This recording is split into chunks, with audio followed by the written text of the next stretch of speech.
GM साहेबांना आधी आणले की बाकीचे सगळे आम्ही कुठे थांबायचं इकडे इकडे थांबायचं. थोडं पाठीमागे या. आज तालुका कृषी अधिकारी कार्यालय मुखेड यांच्यातर्फे शेतकऱ्यांना जे सध्या परिस्थिती आहे त्या परिस्थितीमध्ये जे काही आपण फवारणी करणार आहोत या फवारणीच्या वेळेस काय काय काळजी घ्यायला पाहिजे काय काय नाही याविषयी आपण शेतकऱ्यांना या ठिकाणी मार्गदर्शन करत आहोत.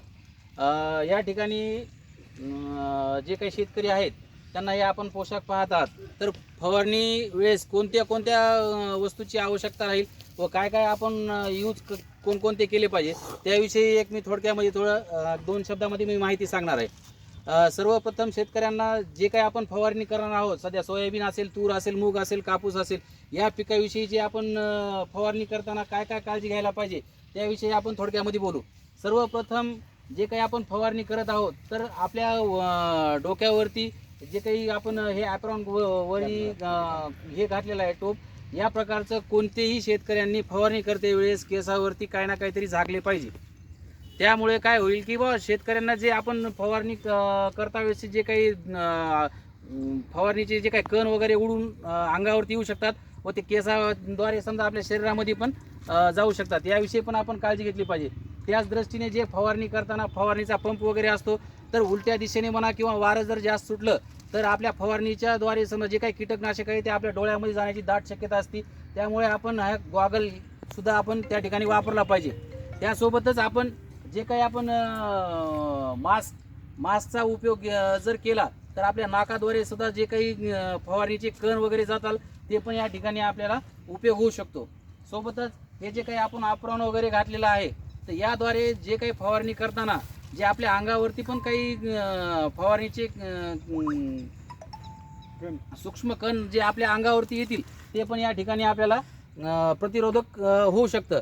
सोबतच हे जे आपण जे पाहिलेले आहेत हातमोजे म्हणजे ग्लव्ज जे पाहिलेले आहेत तर या ठिकाणी आपण फवारणी करताना जेव्हा औषधं वगैरे आपण हलवतो त्या प्रमाणामध्ये हलवताना किंवा फवारणी करताना पंपाला तर आपल्या हातामध्ये जर हातमोजे जर असले तर या प्रकारे जर आपण यूज जर केला तर जे काही समजा प्रादुर्भाव होणार आहे तर त्या प्रमाणामध्ये टळू शकतो व आपल्या हाताला आपले हात वगैरे एकदम सुरक्षित राहू शकतात.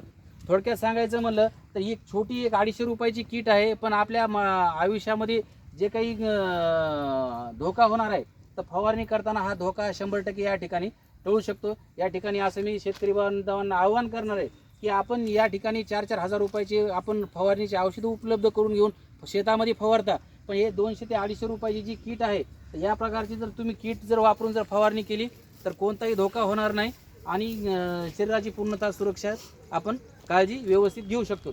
सोबतच थोडक्यामध्ये जर सांगायचं म्हणलं तर फवारणी करताना आणखीन दुसऱ्या 2-3 गोष्टीची काळजी.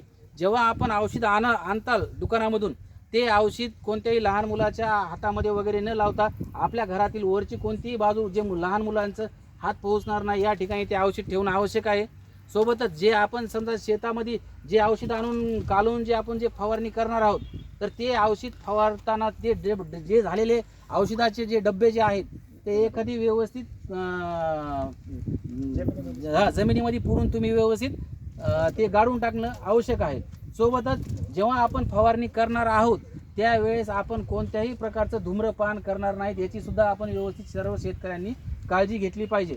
म्हणजे एक तर तंबाखूचा खूप जणाला शौक असतो एक तर फवारणीच्या अगोदर किंवा फवारणीच्या पश्चात आपण हात वगैरे धुवून ते घेतलं तर आम्ही तर सांगणार आहे ते घेऊच नका पण जरी काही असेल तर ते तुम्ही अगोदर किंवा नंतर याद्वारे तुम्ही करणं आवश्यक आहे.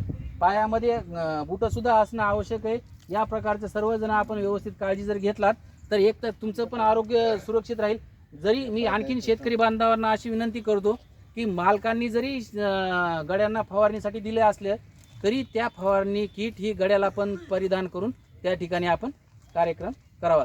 हे तालुका कृषी अधिकारी मुखेड जिल्हा नांदेड यातर्फे मी आवाहन करतो. धन्यवाद.